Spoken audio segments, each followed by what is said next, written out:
Você acompanha o programa Insight pela sua rádio pelotense e também pelo Facebook. O endereço é Programa Insight, assim como a gente disse, né?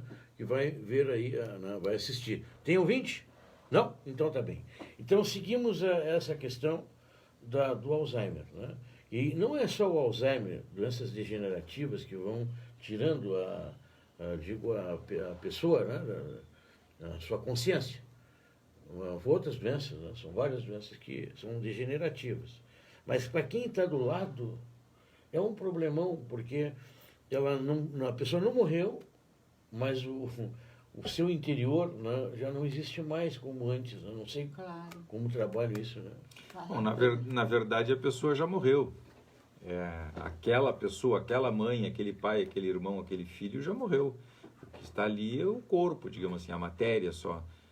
Uma pessoa é composta pela matéria mais todo o psiquismo, ou seja, o emocional e o corporal, o orgânico e o emocional. Sim. A parte emocional daquela pessoa já se foi, ficou a matéria só, né? Tá, deixa eu inserir o ouvinte. Vamos lá. Porque até fiquei constrangido, eu não gosto de deixar o ouvinte esperando assim, né? Alô, bom dia, pois não. Bom dia. Fique à vontade, amigo. Aqui é o Amarildo, aqui da Vila da Quinta. Certo. Já participei outras vezes aí do programa. Sim, seja bem-vindo. É que vocês estavam falando aí do tema religião, viu? E é um tema assim que eu me agrado bastante. Nós não estamos falando em religião. Eu sei, mas vocês falaram da religião aí, a questão aí eu fico assim, vou dizer uma coisa para vocês. As religiões, ela tem as diferenças entre elas, mas tem uma peculiaridade, né, que todas elas acreditam no espírito. Eu acho que vocês devem concordar comigo, né, que sendo espírita, sendo kardecista, sendo evangélico, sendo umbandista, só não vou colocar o ateu, porque o ateu acho que não acredita em nada, né? E nem tem reunião de ateus também, né, para discutir esse assunto. Já na questão do espírito, as pessoas se reúnem, né? Fazem a tal da religião, né? Que dizem que é por necessidade, que o homem tem que achar alguém que tem uma ideia de vida, né? Sim. Entendeu?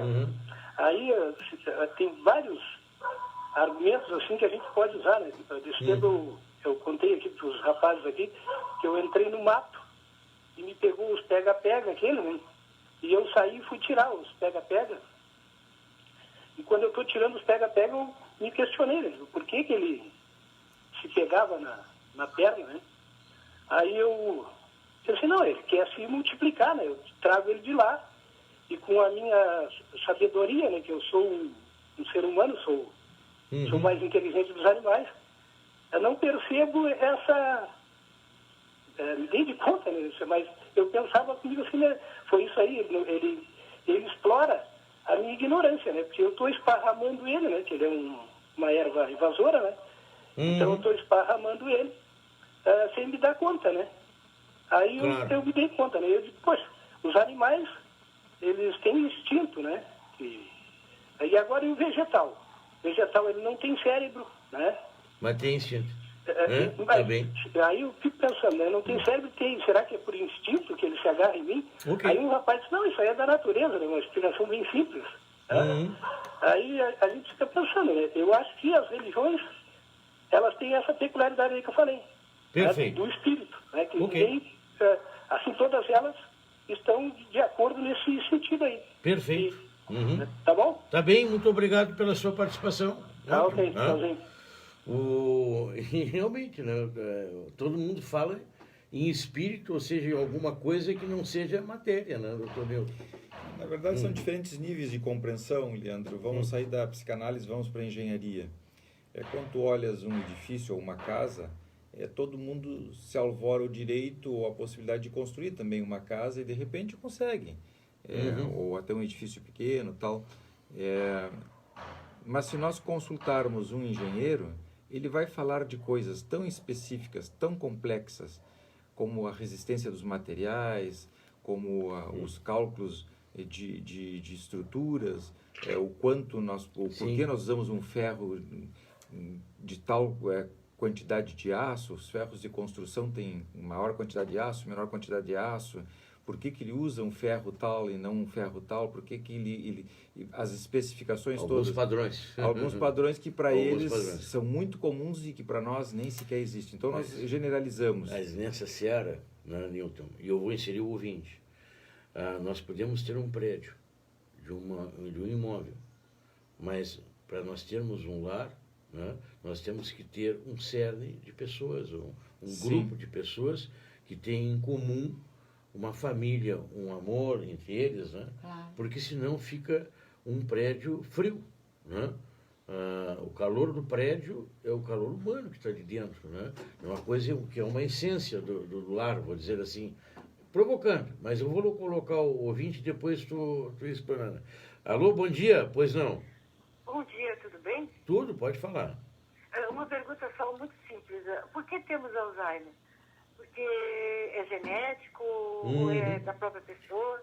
Porque eu tenho uma madrinha que está assim, é muito triste de ver o estado que ela está. E também tenho uma irmã que é muito brava, muito revoltada, muito atacada, vive furiosa com a vida, com tudo. Isso também pode desenvolver Alzheimer? Ok, a senhora acompanha pelo rádio?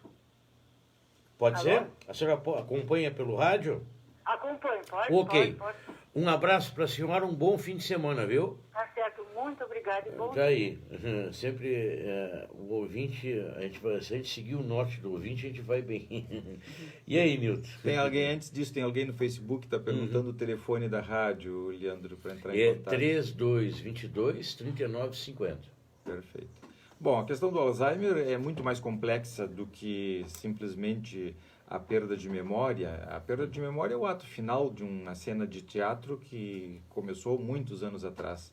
Quando nós olhamos as pessoas, estudamos a história das pessoas que na velhice têm Alzheimer, começamos a nos dar conta que essas pessoas, na verdade, eram diferentes lá atrás. Já eram diferentes. E que os familiares não perceberam, porque são coisas que os especialistas percebem.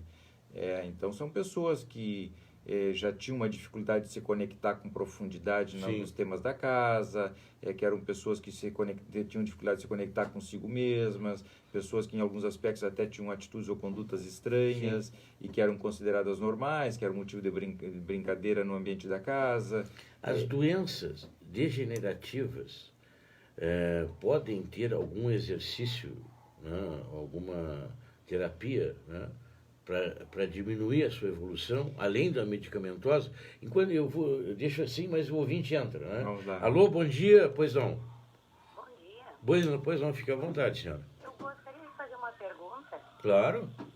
É que eu já perdi duas pessoas bem próximas de mim e eu tenho a sensação de que, para mim, eles um dia, assim, vamos encontrar todo mundo, eu me sinto bem. Pensando em reencontros. Em reencontrá-la pós-morte. É isso? Parece que eles estão sempre, para mim, continua tudo a mesma Estão coisa. presentes contigo. Certo. Para mim, eu já estou até achando, será que isso é normal ou será que não é? Ok, obrigado pela pergunta, pela colocação, viu? Um bom fim de semana para a senhora. Obrigada, igualmente. Bom, tem duas questões. A primeira que é da questão do Alzheimer, e a Lisa, eu vou deixar para a Lisa a segunda, pode ser? Vamos começar pela doutora então, Lisa. pela depois Lisa eu que as volto. mulheres têm a preferência. A ouvinte é assim, ó, como nós temos a vivência e essa pessoa que morreu está internalizada dentro de nós, muitas vezes nós substituirmos esse objeto interno, essa relação com esse objeto interno é doloroso, é complicado e leva um tempo. Muitas vezes nós seguimos com a sensação de que ele segue existindo e nós seguimos nos relacionando com ele. Para dizer se isso é normal ou não é normal, a gente teria que entender, tá com essa pessoa, a história dela e tudo isso. Mas que é isso que eu digo, substituir essa relação com esse objeto anterior por outro, ou outras relações substitutivas, às vezes leva um tempo. E às vezes, em lutos não resolvidos, isso nunca se resolve. Absolutamente nunca se resolve, Eliane. Tem pessoas que a pessoa faleceu há 10, 15 anos e seguem dormindo com o retrato da pessoa do lado. Todos os dias de manhã tem o retrato e dizem bom dia. Isso não é uma crítica, mas é algo constatação. É uma constatação de algo que não está resolvido. Sim. Mas as pessoas que foram pelo menos assim com meus familiares, né, principalmente, dá uma saudade, né? Às vezes dá uma saudade tu lembrar da pessoa, mas é bom lembrar. E eu, às vezes, me questiono, doutora Alice, que muitas vezes, quando tu tens algum problema com aquele que se foi, né, até talvez tu tema o reencontro até no sonho, por exemplo, né? Mas quando tu gosta daquela pessoa, não tem problema. Eu não sei se é saudável tu sonhar com aquela pessoa, aquela época de vida. Leandro, duas coisas. As saudades é uma coisa que não se resolve. Isso vai ter sempre, porque aquela pessoa fez parte da nossa vida e nós tivemos relações com ela. Eu acho que isso nunca termina de se resolver. Eu tenho uma dúvida, eu não tenho a resposta. Sim, a doença do luto, entre aspas, a administração do luto e a saudade. A saudade uma coisa não pode ser confundida com a outra. Mas para sentir a saudade, Leandro, nós já resolvemos que ele não existe mais aqui. E que nós não somos ele. Por exemplo, vamos dizer que morra uma pessoa muito próxima a minha. Leva-se um tempo para sentir essas saudades que chega a doer. Então, nós já estamos cada vez menos identificados com a pessoa que morreu. Porque se a pessoa que morreu, nós estamos identificados, nós não sentimos saudade, nós não passamos, porque nós somos essa pessoa. Ah, sim, claro. Então, eu sou ela não quer morreu. deixar ela morrer. Entende? Tu cede a tua vida para que ela não morra. Exatamente. Eu brinco, maneira de dizer, né? Não é brincar ironicamente, nem falta de respeito, absolutamente, mas a gente empresta o corpo para aquela pessoa seguir vivendo, e não do ponto de vista espírita, estou falando psíquico. Então, eu não sinto saudades, entendeu? Porque eu sou ela. Então, se essa pessoa dormia às 7 da noite, eu passo a dormir às 7 da noite. Entenderam? De uma hora para outra eu começo a ter sono às 7 da noite. Se a pessoa acordava às 6 da manhã, agora às 6 da manhã, pumba, eu me acordo, entendeu? Então eu sou ela, não sinto saudades. Para sentir as saudades, isso está se resolvendo dentro de mim. Entendeu? É um bom sinal clínico. É um bom sinal clínico. E o sonhar com a pessoa também é um bom sinal clínico, porque é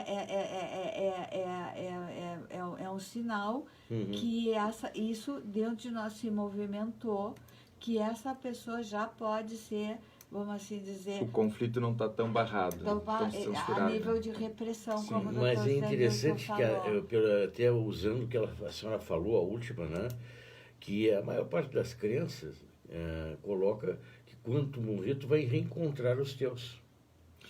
Eu acho que essas teorias todas, fugindo sempre... E também é uma coisa, não tem comprovação. Não, mas fugindo da questão religiosa e pensando, como a doutora Liz vinha fazendo, é muito tranquilizador para nós criarmos determinadas teorias ou crenças que nos apaziguam por dentro. Por exemplo, frente à dor do desencontro para sempre, é criar uma teoria de que depois eu vou me encontrar. O espírito é eterno.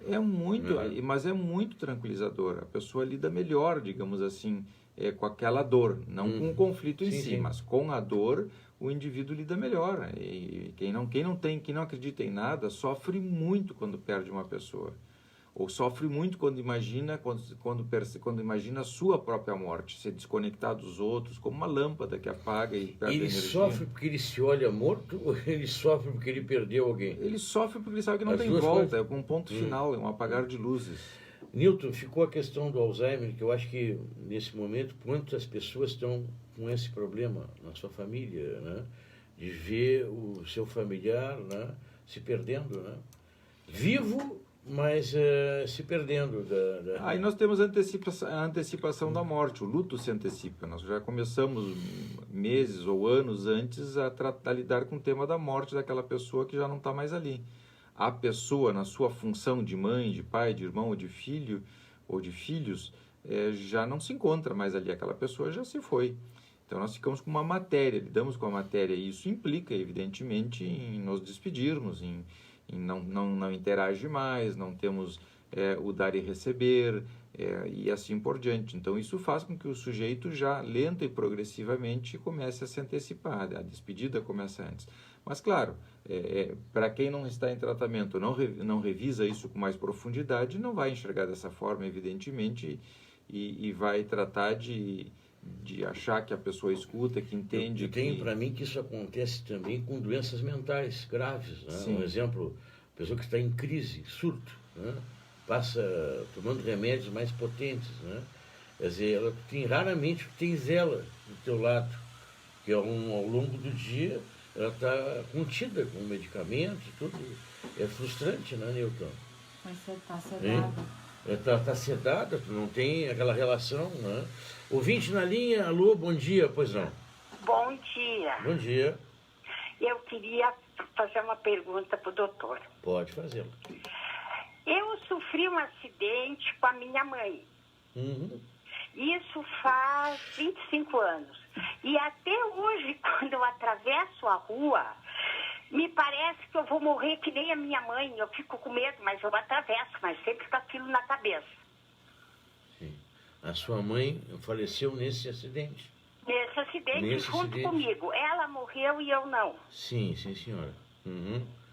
E Ok. eu queria saber por que é. Eu até fico com medo de outras coisas que não sei se tem a ver com isso. Eu tenho medo. Depois daquilo eu comecei a ter medo de andar de elevador e não ando sozinha também. Mas que sempre eu vou morrer quando eu entro dentro do elevador. Ok. A senhora acompanha pelo rádio, tá bem? Sim. Obrigado pela sua pergunta, viu? Obrigado, um bom dia. Newton Ulisses. Newton, disse ao doutor. Não vou fugir, então. Bom, evidentemente que nós vamos proteger a senhora, a ouvinte, não vamos falar nada específico com relação a ela, mas genericamente, para evitar proteger a privacidade dela. Mas o exemplo que ela dá é legal, é muito importante, é bonito o exemplo, para a sala de aula, inclusive, né? Porque ela está falando de uma situação traumática, ou seja, ela teve um impacto traumático muito grave, muito severo, teve uma perda importante num acidente grave, onde a mãe faleceu, e a partir daí, então, ela fica com essa imagem, dando voltas dentro da cabeça dela. Exatamente como a doutora Liz disse, ficou isso fixado nela, ela ficou, uma parte do psiquismo dela, digamos assim, ficou fixado nessa situação, e volta e meia isso reaparece como se fosse hoje. O tempo não passou. Vai acompanhar ela a vida inteira? Se ela não se tratar, provavelmente vai acompanhá-la a vida inteira. Mas aí tem outras derivações já, o sentimento de culpa com relação à mãe ter morrido e ela ter ficado viva, a ansiedade persecutória, a qual a doutora ali estava fazendo referência de que os mortos podem voltar para se vingar pelo descuido, sei lá quais seriam as fantasias, e aqui eu já quero sair dela, evidentemente, estamos pensando em voz alta, estamos usando ela só como ponto de reflexão, partida do raciocínio. Sentimento de culpa com relação a se ela falhou ou não falhou, por que ela ficou viva, por que a mãe morreu, por que ela não morreu no lugar da mãe, se a culpa de ter não sido atenciosa vai fazer com que ela morra também, se a mãe vai voltar para se vingar, se ela, enfim, a doutora Liz podia me ajudar a completar o raciocínio, porque são muitas coisas a partir daí que eu estou meio cuidadoso com a ouvinte, né? Não, eu nem estou dizendo que esse é o fator do medo do elevador, mas vamos pegar o simbolismo do elevador, não tô interpretando a ouvinte, mas vamos pegar o simbolismo, que o inconsciente se manifesta através de simbolismo. Nós podemos não dizer que o elevador é o caixão, porque o elevador Sim. é uma caixa Sim. que nos leva para cima. Ou para baixo. Ou para baixo. E quando a pessoa morre, ela partiu para o céu, ela foi para cima. Tem outra maneira, ela Mas a ideia se elevou, ela subiu. Sim. Ela subiu, então o elevador pode... Se é para baixo, também, porque está enterrada. Então, é só para o ouvinte entender como o inconsciente se transfere para símbulos. Uma cena. Os nossos temores são transferidos para situações. Eu só quis pegar o gancho para mostrar como muito a gente bonito vai o exemplo dela. do elevador que sobe e desce, né? Claro. A caixa que ela, por aí, sentia que ela tinha que morrer que nem a mãe não morreu. E talvez até o acidente, às vezes, é aleatório, evidente, né? E às vezes é pelas razões que a gente tinha mencionado, né? E outras razões que a gente tem que analisar com mais profundidade. Né? Tem um psicanalista argentino que faleceu ano passado, Granel, né? Sim. que tinha um centro de estudos de acidentes, sobre acidentes reconhecido mundialmente, vários casos analisados de pessoas que se acidentaram, e os acidentes nunca Não são são. por acaso. Tem já uma comunicação. Tem alguma comunicação? Uma combinatória. Uma combinatória, inclusive com a pessoa, com um outro. Para aquilo se Ouvinte dar. na linha, alô, bom dia? Pois não. Alô? Pois Bom não. dia. Bom dia. A senhora baixar um pouquinho o seu rádio, diminui a microfonia. Pode falar, senhora. Tá. É o seguinte, eu queria contar uma coisa para vocês. Assim, eu era casada, agora sou viva há 4 anos, tivemos um filho, quando ele tinha 20 anos, ele faleceu num acidente brincando na frente da casa, com 20 anos.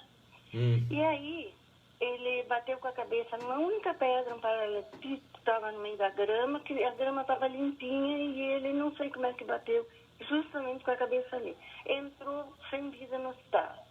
Aí tá, não falou comigo nem coisa nenhuma. Aí foi enterro dele e tudo. Daí, numa semana seguinte, eu estava deitada assim, mas eu acho que eu não estava dormindo.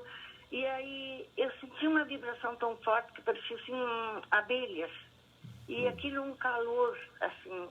E aí veio e disse assim, mãe, eu vim te dar um beijo porque eu não me despedi de ti antes de ir embora. Naquele momento desapareceu também, sumiu aquela voz. E aí fazem 34 anos que faleceu e nunca sonhei com esse filho. Nunca. Porque eu entreguei ele para Deus na hora. Eu sou muito católica, assim, muita fé. Entreguei ele para Deus e disse, seja lá, Deus sabe por que levou ele. Eu não sei nada, mas Deus sabe por que levou. Então, acontece que hoje em dia, eu sempre guardei uma memória dele assim muito boa, porque ele era um bom filho, maravilhoso. Só está nas mãos de Deus, lá em cima. Então, hoje em dia, encontrei uma pessoa que tem 10 anos menos do que ele teria hoje, e essa pessoa é masculina, e tem, assim, comigo uma afinidade, assim, parece ele que voltou. Ele entende a minha vontade, ele me ajuda, Sim. sendo que era completamente estranho. Ele me ajuda, eu ajudo. Ele tem um carinho por mim, assim, como se fosse o próprio filho. Eu não sei. E às vezes eu chego a pensar assim, será que é o meu Carlos que voltou? E assim eu entrego sempre nas mãos de Deus. Ok. Porque tudo que eu faço eu entrego para Deus. Ele que sabe da minha vida e não eu. Obrigado Então, pela... eu vou escutar pelo rádio. Tá né? bem, muito obrigado pela sua participação, viu? Tá bom, muito obrigada. Com quem nós podemos Não, seguir? qualquer um. O tema dela é um tema bastante recorrente, a gente vê toda hora isso. Na verdade, é tranquilizador para o psiquismo da pessoa frente à dor da perda, encontrar substitutos. E a vida vai se encarregando que a pessoa naturalmente, por afinidade, vá preenchendo esses buracos que o destino vai criando, digamos assim, uns mais que os outros. Vai depender da capacidade, como dizia a doutora Liz, da pessoa elaborar o luto e resolver e seguir adiante. Tem pessoas que não conseguem fazer isso e precisam permanentemente preencher a ausência com algo semelhante que seja tranquilizador para o psiquismo da pessoa, para a cabeça da pessoa. O fato de ter encontrado, ter tido a sensação de que o filho voltava para dar o beijo da despedida, na verdade é um desejo da pessoa, digamos assim, desesperada frente à dor. A nossa cabeça tem capacidade de sobra para criar isso e muito mais. A própria psicografia, por exemplo, alguém escrever sobre uma pessoa que tenha morrido é tranquilamente passível de ser realizado psiquicamente, porque nós, através de um mecanismo de defesa inconsciente, que a doutora Alice estava fazendo referência à identificação projetiva, podemos, a nível totalmente inconsciente, fazer o outro dizer, incorporar ou escrever coisas que estão na nossa cabeça com a maior tranquilidade. Isso é passível, isso está descrito já há muitos e muitos anos, estudado de tudo quanto é jeito. Então, nós conseguimos tranquilamente fazer com que o outro diga e faça ou escreva coisas que estão na nossa cabeça. Aquilo que pensa, a outra desejos, pessoa. saudades, enfim, reencontros e tudo mais, tranquilamente. Então, isso já está comprovado cientificamente. De tal forma que, e aí é uma coisa mais complicada, de entender, inclusive, assim, quando o indivíduo é leigo. mas porque isso se dá inclusive à distância, né? Pode se dar até à distância. Não, isso contrapõe também a ciência, um avanço na interpretação de fenômenos assim, ela contrapõe a crença. E a crença, ela tem muito mais força com certeza. do que a ciência. Sim, isso sim. aí... Por isso a gente é muito respeitoso na hora de falar. A gente é respeitoso. Né? Eu, dias atrás, entrevistava o professor Jandir Zanotelli, né? E perguntava isso. Né? E a gente tem métodos, né? De conhecimento. O método empírico, o método religioso, o método da lógica, o método da ciência. Né? Cada um tem uma forma de comprovar o que analisa, né? E a crença, ou tu acredita, ou tu não acredita. Tem que ter fé. Né? Agora, a ciência, tu tem que ter provas, né? E todos os fenômenos serem com resultados iguais, com a teoria e experimento. Né? E isto aí, para que a ciência reconheça qualquer coisa, ela depende de uma série de fenômenos iguais, né, doutora Alice? É que a ciência, eu já vou dar a palavra para a doutora Alice, só vou deixar esse gatilho para ela. A ciência desmancha muitas ilusões e nesse sentido ela é sem graça, porque perde toda, ela desfaz todo esse fascínio, essas teorias, os mitos, as lendas. A ciência desmancha tudo isso com a maior facilidade e aí é complicado porque as pessoas ficam meio sem chão, né? Agora eu acho, por isso eu acho que as pessoas poderem acreditar em algumas coisas, Leandro, reconforta muito. Com certeza. Falou muito disso. E quando as dores, às vezes, são intoleráveis, a crença, a fé minimiza bastante. Então, eu acho que cada um tem que resolver a sua maneira, mas uma coisa é uma coisa, outra coisa é outra coisa. Não precisa romper com a sua crença, com a sua fé, mas procurar resolver também o que está por trás. O que está por trás, entendeu? Vai aliviar a pessoa. Agora, alivia. Pensar que daqui a uns anos tu vai te reencontrar com uma pessoa que perdeu. Quem é que não gostaria? Exatamente. Quem é que não gostaria? E né? isso não é uma crítica, eu só estou dizendo que eu posso acreditar em tudo isso, mas vamos procurar resolver aqui, onde nós estamos. Porque se a pessoa é jovem, tem uma vida pela frente, não vale a pena pensar que daqui a 60 anos eu vou me encontrar com meu pai. Que eu faço, então, vamos resolver isso aqui para os próximos 60 anos vivermos bem. Bom, depois se vai se encontrar ou não é outra coisa. Mas o que eu digo é temos que resolver aqui, na nossa vida. Isso é o que Mas o importa. Inconsciente, eu não queria tocar nessa pessoa, porque eu faço ideia o quanto que ela carrega com ela a dor da perda. Uma outra senhora que perdeu a mãe no acidente. Mesma coisa. É de uma dureza, né? A dor e um filho. Pior ainda. Mas sensação. acontece que o inconsciente dela deu uma solução para ela. Sim. Exatamente. Uma despedida, né, que ela não que ela não teve. Que ela não conseguiu talvez. ter. Ou se houver comprovação um dia, né, Exatamente. que aí sim o espírito, tudo bem. aí mas passa a ideia, né, Claro. que o inconsciente dela apresentou. Algo assim. Né? São situações limites que fogem do natural, fogem do que nós estamos fazendo aqui, fogem do chegar em casa, almoçar, conversar, ou até brigar com uma pessoa, discutir, ou ter que botar limite nos filhos e tudo mais. Isso não são situações limites. A morte de uma pessoa é uma situação limite. Não, e uma morte por um acidente, brincando na grama e bater justo um naquela impacto pedra. Traumático, a surpresa, não tem, é indescritível. A situação traumática...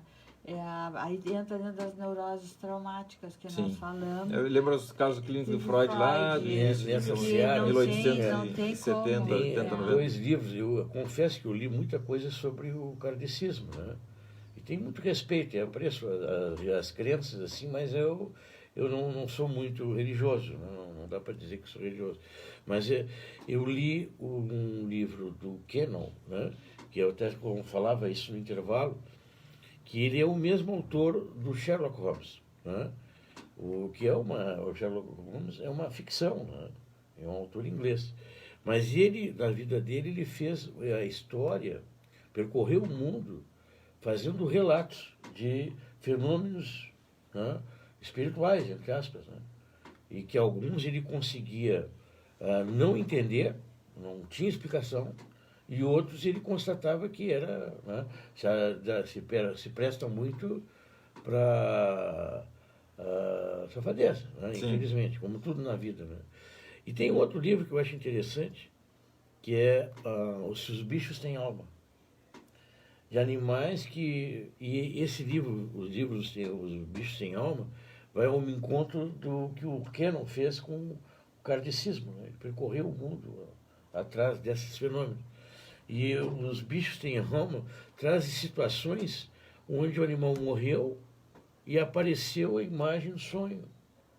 E ele foi lá e o animal estava lá morto. Né? Animal de estimação, um cavalo. Começa o livro com um cavalo de estimação. Né? Se o cavalo morreu, né, soltou da cocheira e ele sonhou, né, e que o animal estava morto lá em determinado lugar, foi lá e estava morto. Né? Ou seja, nós temos um poder que nós não sabemos. Também isso tem detalhe, né, Nilson? O psiquismo humano ele é infinitamente mais complexo do que nós sabemos. Nós trabalhamos, estudamos isso há mais de 100 anos e conhecemos nada, quase nada. Certamente tem aí uma fábula de fatores e fenômenos que no futuro vão ajudar mais. O Dr. José Newton tem um trabalho que é a comunicação de inconsciente para inconsciente. O Dr. José Newton tem uma carta com o Stephen Hawking, Stephen Hawking. Que o Stephen Hawking... Stephen Hawking. E que se fala do campo eletromagnético que existe dentro do nosso cérebro, que é capaz de transmitir ondas, aí entra o inconsciente também, e a comunicação de inconsciente para inconsciente à distância, que não é mediado pela palavra. Se é que os animais também têm essa mesma potencial. Eu não sei se eles têm, mas nós temos em relação a todo o nosso entorno, Leandro. Entender que nós conseguimos ver situações se emitir ondas. Estou dizendo sabe melhor. O Arnaldo Raskovski, que é o pai do psiquismo fetal, também me disse a mesma coisa em casa. Ouvinte na linha, alô, bom dia? Pois não? Bom dia. Pois não. Eu estou ouvindo muito baixinho. Pode falar, senhora, nós estamos lhe ouvindo. Tá. Não, agora escutando vocês falar de tudo, eu contar para vocês sobre um sonho que meu marido teve há muito tempo já. Ele sonhou na noite, deitou, dormiu, sonhou que tinha ido num jogo e tinha morrido uma pessoa lá, um homem no jogo, no povo lá, estava no jogo, e o cara tinha morrido. Certo. Tá, aí quando foi no outro dia, ele se levantou, ligou o rádio, as notícias, deu que tinha, vocês devem se lembrar, um senhor que morreu no Jogo do Brasil, no campo do Brasil lá, desse Brasil, aí de Pelotas. Certo. E o cara tinha morrido do jeito que ele sonhou que o homem tinha morrido, ele sonhou, que viu a pessoa morrer, e esse senhor também morreu do mesmo jeito, assim, sem infarto, que foi que deu, ele matou.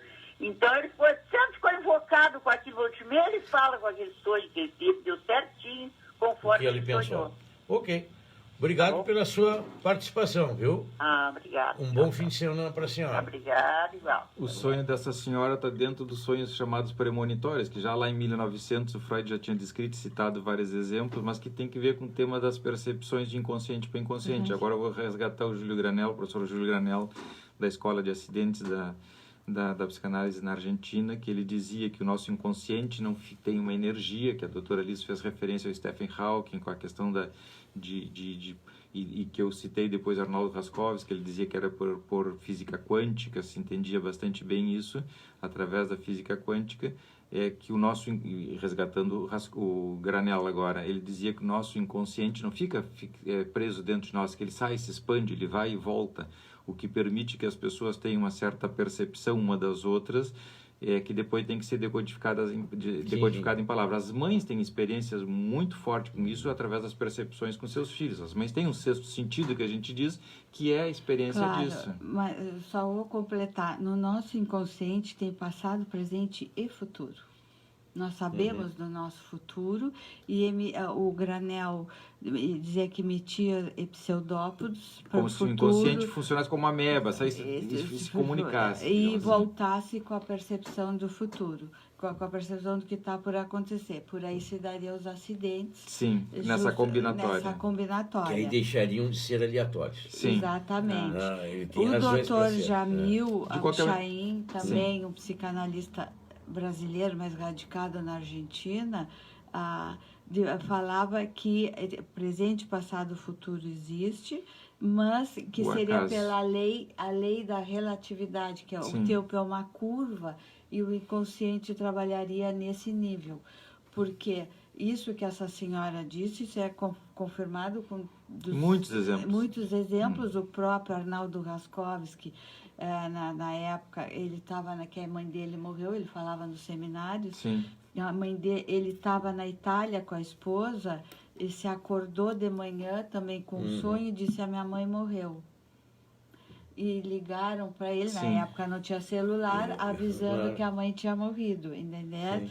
Então, isso é a comunicação de inconsciente para inconsciente, que o Dr. Zenildo sabe mais a parte física que eu, como se dá, ele tem um trabalho escrito sobre isso, que se dá à distância, que nem a internet. Não, a internet seria a representação, no tempo de hoje, do que acontece com o nosso inconsciente. Deixa eu fazer um intervalo. São 10 horas e 13 minutos. E nós temos agora, né, na segunda-feira, um feriado. Né? Muitas pessoas vão ir no cemitério. Eu, particularmente, também gosto de ir. Não é que... Eu sei que não tem ninguém lá, né? Mas eu gosto de ir lá, para parar, pensar um pouquinho, né? Se te acalma, É uma maneira de ir, né? E visitar os meus parentes. Mas agora, nessa época, é complicado também, né, Newton? Pela aglomeração, até a gestora do cemitério, que falou dias atrás no programa da tarde, estão fazendo um preparo todo especial. Vai abrir às 7 da manhã, vai abrir mais cedo, para que as pessoas possam, né, se deslocar. Enfim, tem um preparo aí para atender as pessoas. Use máscara, leve álcool gel e evite as aglomerações. As aglomerações, ponto. Né? Mas não... Eu acho que se a pessoa gosta, né, eu acho que, né, deve ir. Até falaram algo interessante, eu volto a tocar nessa tecla. A gente sempre se preocupa em restauros de tudo, né? E tem uma capela dentro do cemitério, onde essa capela foi construída por uma senhora que faleceu. Os restos mortais dela estão ali, naquela capela, e ela está em estado de ruína quase. E não há um restauro. Primeiro que aquela mulher que faleceu ali, foi enterrada ali, ela é uma demonstração da crença, né, católica. E está desprezada a capela, né? Se preocupa tanto com tantas coisas, né? Os túmulos em todos os cemitérios do mundo fazem parte de uma especialidade da arquitetura, que é a arquitetura de cemitérios. Eu acho que até ela segue a Especialistas tendência do urbano, né? Porque a gente já viu que hoje em dia cemitério é tudo apartamento, cada vez menor, só para alçada, né? Que horror. Deixa eu fazer um intervalo. Até não tem ouvinte, tá? Então vamos no ouvinte. Aliás, se diz perpétua, né? Perpétua é uma ilusão para vender, né? Porque as famílias esquecem, elas deixam, né? É só aqueles mais próximos. Um ouvinte na linha, faça a pergunta, ou dê a sua opinião, e nós retornamos depois do intervalo, tá bom? Quem é que está falando? Bom dia, Leandro, Darico. Bom dia, Darico. Ô, Darico, tudo bom? Tudo bem, Leandro? Bem rapidinho. Certo. É uma pergunta, não sei se citou dentro do... Eu escutei pouco o programa de vocês. Eu tenho um problema assim, como tratar uma pessoa com transtorno bipolar? Muito bom. Tá muito boa. Essa pessoa, como se tratar com ela, entendeu? Ela está se tratando com a médica, um medicamento, mas é bastante complicado. Então, a minha pergunta, Claro. você entendeu? Como eu devo de agir? Certo. Tá? Darico, obrigado pela tua participação. Né? Leandro, se falando para a semana que vem sobre arroz e soja. Tá ótimo, então. E eu quero as pitaias, hein? Uma pitaia. Um abraço, um bom trabalho para ti. Sei que deve estar plantando soja, né? Nessa época, né? Deixa eu fazer um intervalo, já retornamos rapidamente.